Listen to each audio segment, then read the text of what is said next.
অনুষ্ঠানটা হচ্ছে দিদিভাইয়ের মেয়ের ছেলের অন্নপ্রাশন। তো দিদিভাই আমাদের কিরকম আমরা কোয়ালিটি বজায় রেখেছি? খুব সুন্দর হয়েছে, সবকটা খাবার খুব ভালো লেগেছে, একদম ভালো, খুব মন ভরে গেছে। মন ভরে গেছে।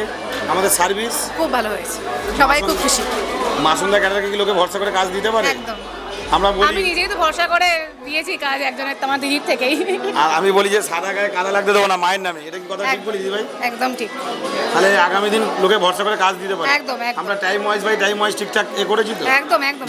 মাটন কেমন লেগেছে বলুন? দারুণ নরম মাটন, একদম খুব সুন্দর। ফিশ ফ্রাই কেমন ছিল দিদিভাই? খুব ভালো হয়েছে। চিংড়ির মালাইকারি, সবকটাই খুব ভালো। পাতুরি।